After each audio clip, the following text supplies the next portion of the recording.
And a lot of new entrepreneurs or new speakers like are very intimidated by that. They don't want to be the slimy salesperson. They don't want to push their programs, products, or services, especially heart-centered moms that are like, I just know I want to do good in the world, right? I don't want to sell, right?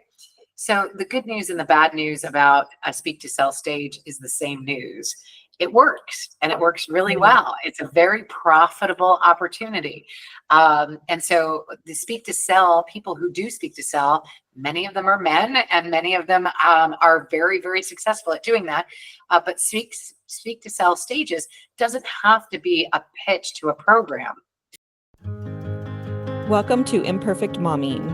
Our children are constantly looking to us for examples. The term role model doesn't quite cut it here.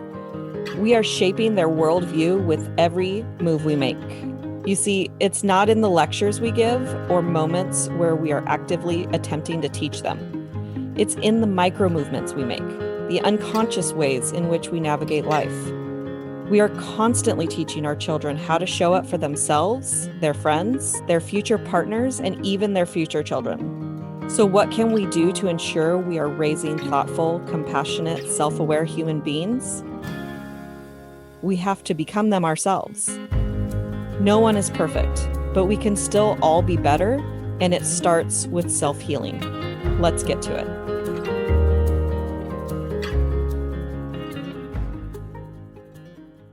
Welcome back to Imperfect Momming, and we have a very special guest today, Kimberly Crowe. Welcome to the podcast. Hi, Lisa. Super glad to be here. I'm looking forward to chatting. Awesome. So tell us a little bit about who you are and what you do. Awesome. So I am an international inspirational public speaker and a serial entrepreneur.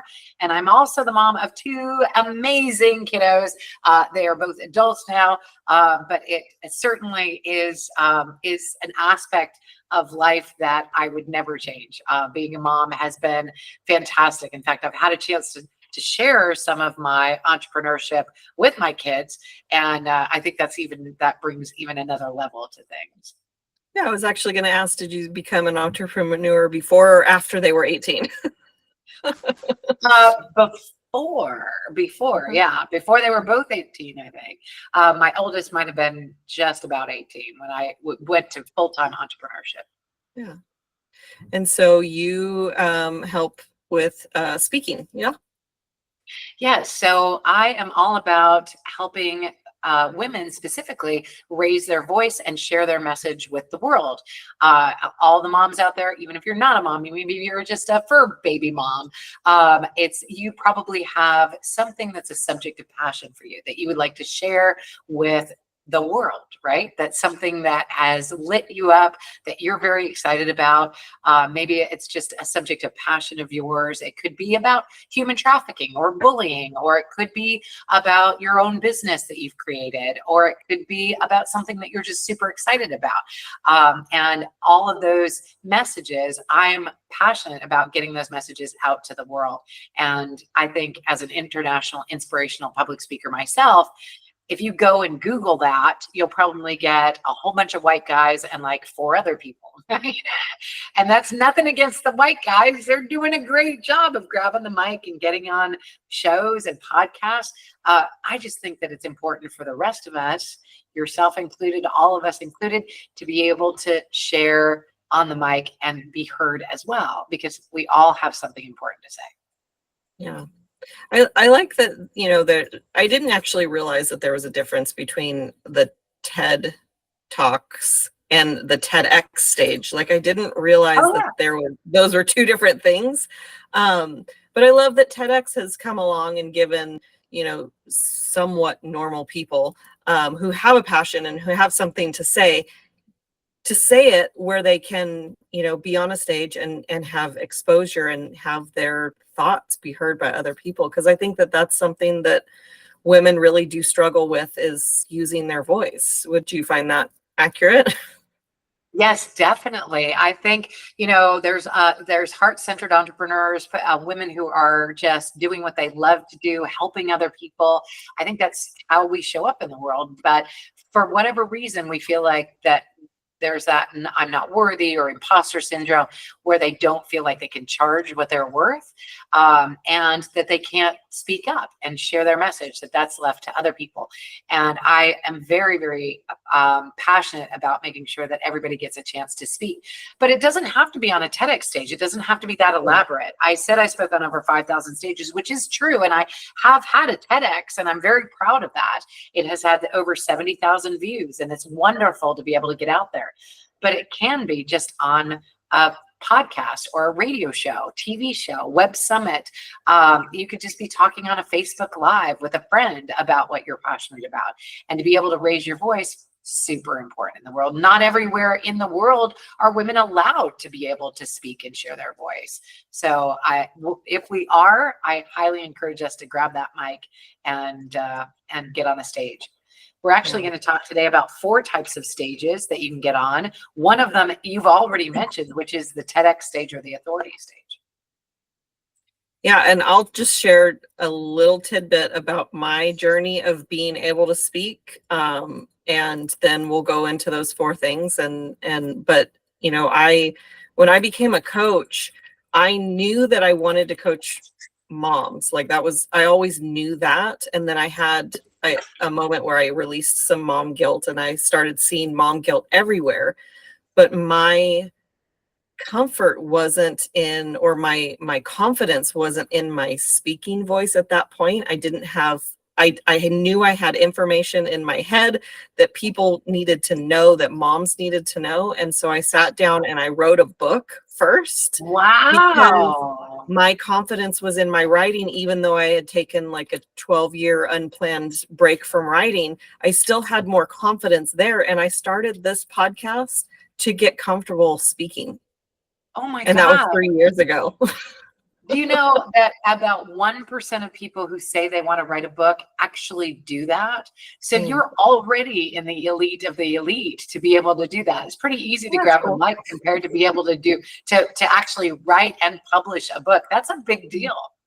It's so interesting, because to me it was like it was the opposite, you know, and once I opened my mouth and I started having, you know, people on the podcast and interviewing, and then it was like, well, I don't know what to say by myself. I'm so comfortable with the interview and I don't know what to say by myself. And then over the last couple of years, I started just practicing it, and I had this safe space that, you know, it's like nobody listens to your early podcasts. And so it was like, nobody listens to your early lives. And even when people were watching, like, it didn't bother me, because I was like, oh, good, there is somebody watching. It actually, I was fascinated that it wasn't as bad as what my fears were making it out to be. So if that's an inspiration to anybody who wants to speak and is listening, then I hope so. That was a beautiful story, and you're not alone. Imposter syndrome is a real thing, and nerves and nervousness about speaking is a real thing. I know that there are coaches out there who shall remain nameless, who say things like, oh, you should just ignore it, or pretend that they're in their underwear, or, you know, just pretend you're not nervous, or fake it till you make it. And I don't believe in any of that. If you're nervous about getting on stage, I do have some help for you, though. Scientifically speaking, if they say, you know, you're not feeling the feelings that you're feeling, that's not true. Your stomach may be feeling like it's doing flip-flops. Your chest might be like tightening up. You might be breathing faster. Your throat might be closing up. Your ears might be ringing. There's a lot of actual real life symptoms that you're feeling when you're nervous to get on stage. But scientifically, those feelings are exactly the same as excitement. If you're excited about something, like, let's say, going on a roller coaster, your stomach may be doing flip-flops, your breathing might be going faster, your chest might be tightening up, your throat might be closing, your ears might be ringing, your head might be stinging, and it's exciting to go on that, right? So instead of saying, I'm not feeling those feelings, you can say, I'm feeling them. But instead of being nervous to get on stage, you could say, I'm excited to get on stage. And your brain actually doesn't know the difference. Yeah. I actually heard someone explain why there's the connection between the two, that we feel like the same sensations, is because when we're kids and we're trying something new, we're excited to try it. and then a well-meaning adult comes along and says, no, don't do that, that's scary. Yeah. And so now we've got this association with that feeling and scary, and so they labels it. And I was like, that's a really interesting theory. Who knows if it's true, but I like to adopt it. Yeah, I've never heard that, but it absolutely explains a lot, right? That well-meaning, like, we don't want you to like jump off that cliff or be near that train or whatever it is, right? But it seems exciting at the time. Fascinating. Yeah, I love that theory. Yeah. So tell us about the 4 types of stages or speaking. Yeah, speaking opportunities. So stage number 1, or the speaking opportunity number 1, is a speak to sell stage. Speak to sell is that classic, I'm going to speak and I'm going to teach, and then I'm going to make this really big offer and close people from a stage with a PowerPoint presentation about how amazing my program is. And a lot of new entrepreneurs or new speakers like are very intimidated by that. They don't want to be the slimy salesperson. They don't want to push their programs, products, or services, especially heart-centered moms that are like, I just know I want to do good in the world, right? I don't want to sell, right? So the good news and the bad news about a speak to sell stage is the same news. It works, and it works really well. It's a very profitable opportunity. And so the speak to sell, people who do speak to sell, many of them are men, and many of them are very, very successful at doing that.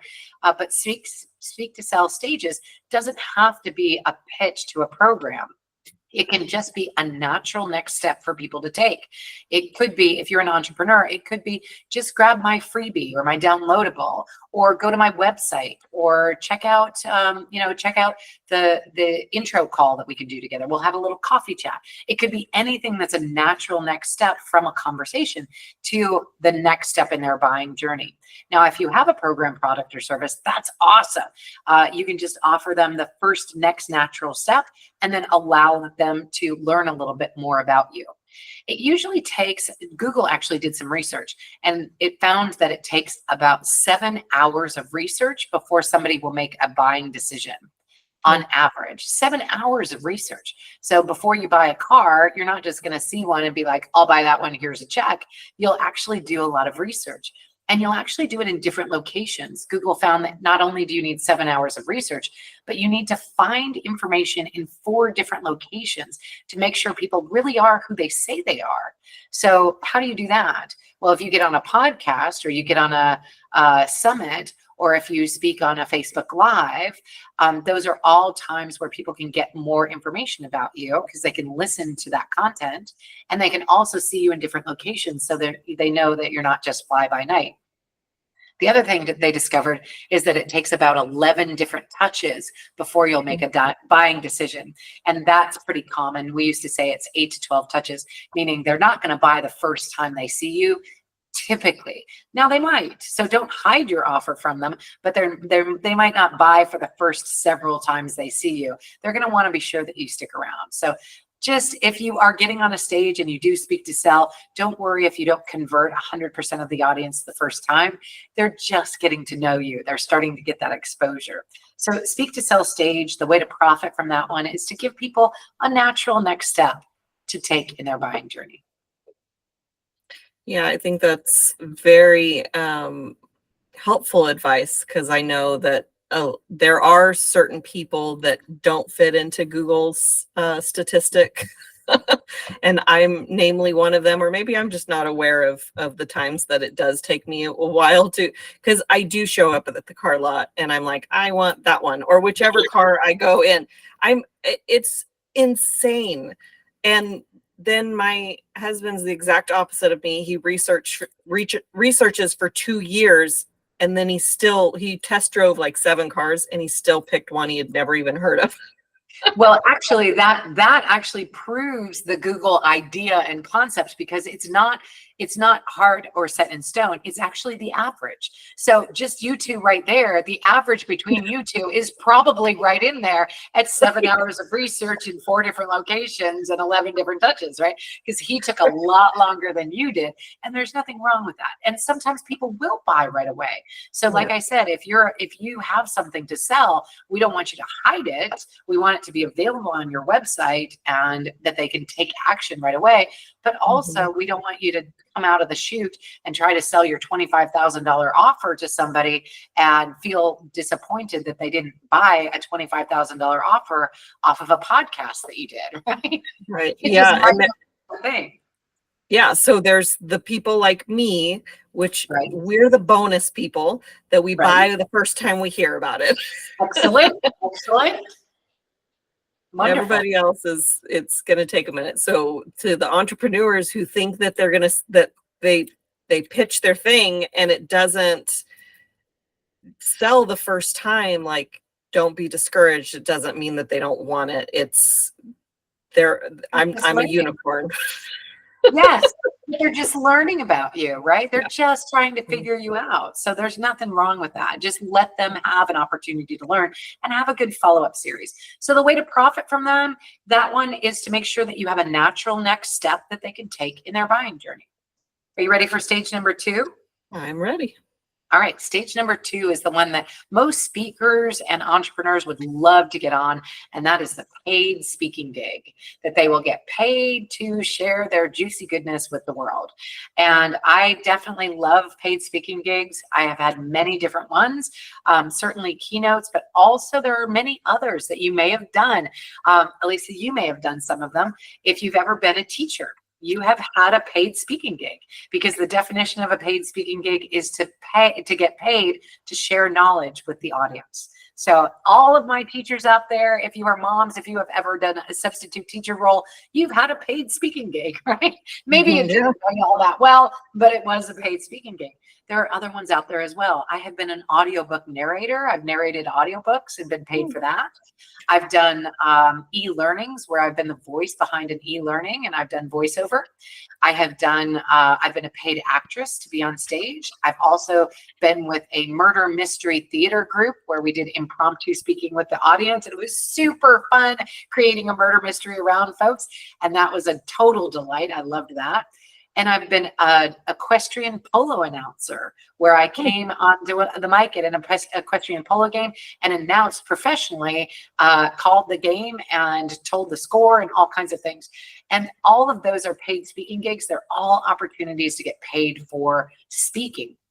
So I don't want you to think that the only paid speaking gig, the only thing out there is a TEDx or a keynote. There's plenty of other opportunities out there to speak and profit from those opportunities. That's really cool. I wouldn't have thought about just about any of those. Other than I actually had a friend that was interested in the reading the books to create audiobooks. Yeah, she got all the equipment. She got all excited about it, and I was like, "You could read my book." Awesome. I love that you have a book. That makes me so happy. And yes, most books only 5 in 100 books, 1 in 20 are turned into audiobooks. So if you have an audiobook, when you get your audiobook, you will be in the creme de la creme of those books. So yeah, it's on the to-do list for sure, because I'll probably end up reading it, but yeah. It's always, I think it's better with the author. I always feel more of a connection with the author, and they're the ones that read it. But yeah, absolutely. So those are a couple of stages. We actually have a third stage that is really powerful. You mentioned it already. It's an authority stage. An authority stage would be like TEDx. It gives you authority just by being on it. Somebody is introducing you and calling you an expert in a particular area. If you are on, certainly if you're on a TV show, or if you're interviewed on the Oprah show, or you're on CNN, or if you're on Dr. Oz, if you're in the health world, any of those would certainly be authority stages. Hello, sweet Pete. And then all of those would be authority opportunities. Another one might be if you got on a local radio station and spoke in that area. I was on a TEDx, certainly, and that was a great authority stage. But I was also on the Women Who Mean Business stage in San Diego. The Women Who Mean Business stage, I had to get nominated to be on that stage, and I got 19 letters of recommendation. It was a real honor, but it wouldn't have done me any good, or my TEDx wouldn't have done me any good if people didn't know about it. So the one thing you have to do if you get on an authority stage is you have to publish it. You have to advertise it. You have to tell people you were on Mom Support Coach. You have to tell people that you were actually on it so that people know that you had that authority of being an expert on any particular show. So to profit from that one, you got to get the word out. So now we've pinpointed the problem. Exactly. Most people will get on a podcast and then they'll be like, oh yeah, I did that. And then nobody knows about it. Well, if nobody knows about it, how is it going to do you any good? You need to make sure that people know. Advertise on your social media, put it on your website, put it on the bottom of your email, brag about it. You have bragging rights. You were on a major show and you were interviewed as an expert. You need to let your people know about it. Absolutely. Yeah, I was my very first podcast that I was ever on was a girlfriend was it was her podcast. And then she stopped recording podcasts for like 2 or 3 years. So my episode had the most listens because she didn't have anybody else after me for a long time. And then I've gone on there again since then. But I just thought, I was like, that's so cool. I got to be the most, promoted on there. But there is something weird, and this is probably tied to the speaking thing about sharing and telling people, I wrote a book, I've been on a podcast, I do this, I do that. Like there is something that kind of holds, I'll own it, holds me back sometimes in sharing that with people. Like I don't want people thinking I'm bragging, but it's like I'm also doing work to help people, and if they don't know about it, it doesn't help them. Well, I was just announced as on a magazine cover. I got the cover of Enterprise World, and it was 2024 Inspirational Leaders to Watch. And I thought, this is huge, right? So the way that I advertise that is instead of just bragging and putting it out there, I put the word celebrating before it. So I said, celebrating, exclamation point. I just got nominated, or I just made the cover of this magazine. And people commented over and over again, congratulations, that's huge, well deserved. And not only does that get the word out, but it also builds you up in your confidence that when people support it and say, oh my gosh, that's absolutely fantastic. Nobody deserves it more than you, Elisa, right? That if you get that, it can really lift you up instead of have you feel like you're bragging. I will write that one down because that's probably the best thing I've heard in a really long time. Well, if you put, like, when your book comes out, just put celebrating. My book finally came out after 2 years of putting this together. I'm celebrating that it's finally out. Now, not only will people comment on it, but they might go buy it when you tell people about it. Yeah, Which is really the point, right? Absolutely. Yeah, that's definitely my next book comes out in March, and that's about my surrogacy journey. So that will be journey, celebrating. Celebrate. Be sure to tag me in it. I'll put congratulations, well deserved. Yeah. Awesome. You have one more? Yep, stage number 4. Stage number 4 is one that might surprise your audience. It's actually a rehearsal stage, a practice stage. Now, I love podcasts as a practice stage. I also love Facebook Live as a practice stage. You can try out new talks there if you've been giving talks several times, or if you have a friend who has a podcast, that's a great practice because you're just having a conversation with a friend about your new talk or your new subject of passion. So it's an opportunity to be able to get practice in. The thing about a practice stage, most people will say, well, I'm going to practice in my bathroom mirror, or I'm going to practice on a video and record it and watch myself back. Those are terrible practice stages because we are our worst critic and we don't see what other people see. You really need to make a practice stage. The only way a practice stage can be profitable is if you can get feedback, and that's feedback from somebody other than you. So feedback is really, really important. It will help you improve your talk for next time. As I mentioned, I've spoken on over 5,000 stages, and that has been a true blessing.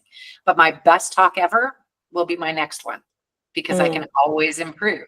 I can always change it slightly. I can learn something from this one. I can think, oh my gosh, I didn't include that. How did that land? Was it missing, or did people just go right by it? If somebody brings up a question, I'll think, oh, should I add that to my talk next time? And next time I might only have 10 minutes to speak. Next time I might have an hour and a half to speak. So it expands and contracts. So you have an opportunity to really get feedback every time. Now, feedback from your kids, from your pets, and from your bathroom mirror will not help you at all. So you really want to get feedback from somebody who is an audience member. Now, if you speak on a podcast, here's a pro tip. You can go back and tag something in your calendar reminder to go back and look at that podcast and rewatch it 6 weeks after it's released. 6 weeks after, you can watch it with a little bit of distance. But even more importantly, you'll probably see some comments on the podcast. All those comments are feedback. So that feedback can be very helpful for you as well. Yeah, I took a course for speaking, and the teacher was talking about, write down your stories, whatever your story is. And then they said, who wants to practice doing a funny story? And so I told a funny story that I've never told since, and but it came out of me really funny. And then, because it was a funny story, and then I'm somewhat of a funny person, so it kind of came out of me funny. And there was probably 15, 20 people in the room, and they reflected back to me different ways that story could apply in a personal development speech of some kind of speaking thing, where there was metaphors inside my story. And it was like, I didn't know that. I was telling a funny story. Yes. Right. And so, and one thing that I know this because my husband loves comedians, but that comedians, when you see their specials on Netflix, they've practiced those jokes 1,000 times across the country before they get their Netflix special. That's not the first time they're telling that joke. Right. They've tweaked it, and they've gotten their feedback and everything. So, I love that. Don't do the speech in the mirror, because I call it the self-abuse room. Yes, right. That's great. Oh, you should put a bumper sticker on that or something, because that is awesome. It's so true. We look and we're only looking for flaws. And if you do that while you're speaking, that's really painful. Yeah. Your brain is a dangerous place. Don't go in there alone. Beautifully said. Beautifully said. We actually have a secret fifth stage, if you'd like me to share that with your audience. I love secrets. I love secrets too. A secret fifth stage is your own stage. Your own stage. And here's the reason why. You have your own stage. It's a podcast, right? When you were little, did you ever go to sleepover parties at a friend's house? Mm-hmm. Or do your kids have sleepover parties, right? Mm-hmm. If they go over to somebody else's house, don't we tell them, you need to live by their rules because it's their house? If they say dinner is at 5 o'clock, it's at 5 o'clock. If they say it's at 8 o'clock, it's at 8 o'clock. And if bedtime is at 9:15, that's when bedtime is. You have to live by their rules. Well, when you speak on somebody else's stage, you have to live by their rules. But when you have your own stage, your own podcast, you get to make the rules. And you can make it any of the 4 stages. You can make it speak to sell, because you can make an offer at the end of your talk. You could make it a paid speaking gig because you could charge to listen to it. You could make it an authority stage by having experts come in and share their knowledge with your audience. And you can make it a rehearsal stage just for practice and just for fun. Mm. So the secret fifth stage is your own stage. I highly recommend that you take a page out of this person's book and make sure that you create your own stage as well. It can just be a weekly Wednesdays at 1 or Tuesdays at 2 on Facebook. And if you do it every week and get a ritual going, then you have created your own stage and speaking opportunity. My girlfriend, who's incredibly brilliant, she started doing 10 Talks. Instead of TED Talks, she calls them 10 Talks. And she delivers in her Facebook group a 10-minute or less message. Nice. However often that she does it.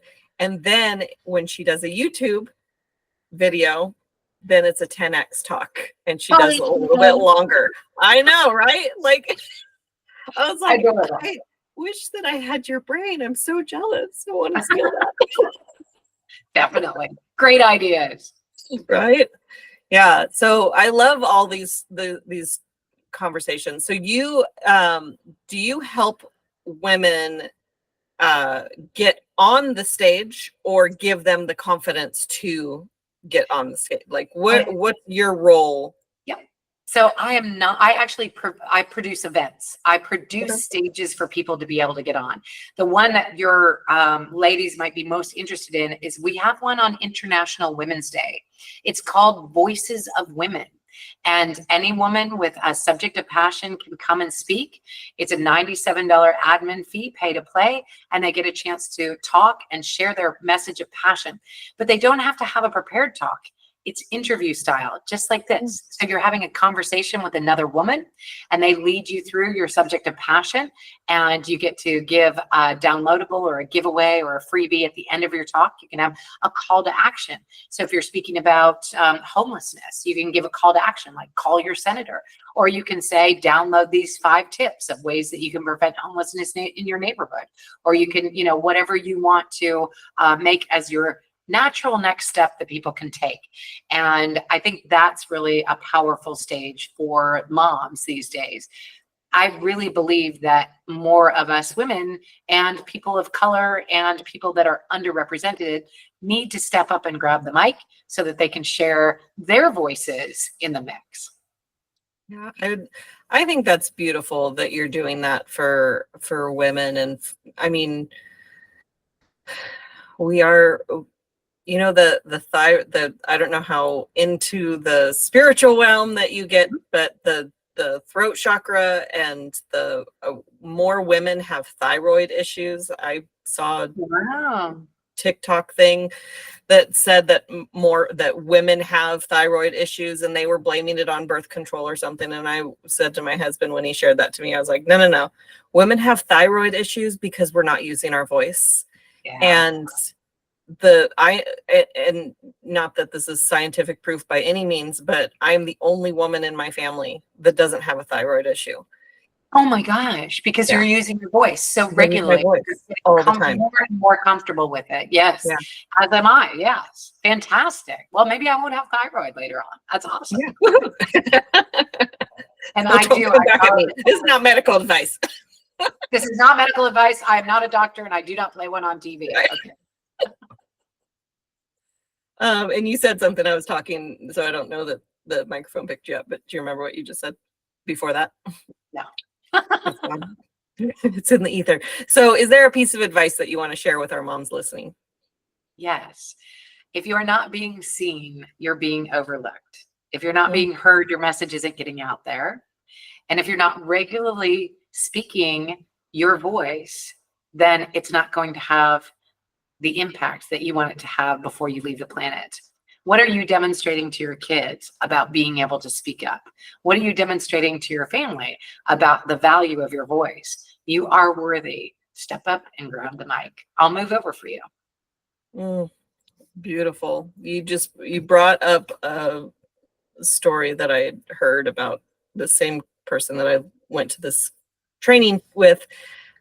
His dad leaped off a curb while he had pancreatic cancer, and he broke his hip, and it became this really powerful story for this speaker. And he said I heard him say just the other day, like, if who are you doing your work for? And if that doesn't motivate you, who is watching you? Ooh, yes. Not jump. Right. So, and then if that doesn't, because sometimes that doesn't work to get you going, like that inner child who has a dream. Mm. What are you living for her? Like, is she living her dream through you? That's beautiful. I know that there's a wonderful Howard Thurman quote that I love, and there are so many entrepreneurs that are out there. I had a job, and I was working for corporate, and I worked there for 17 years, and for 15 it was really good. They were really good to me. I don't have anything bad to say. The last two weren't so much, right? It was more difficult than it needed to be, and I didn't love it anymore. And my motto now is, if it's not fun, it's not worth doing. So I ran across this Howard Thurman quote, and it's so beautiful.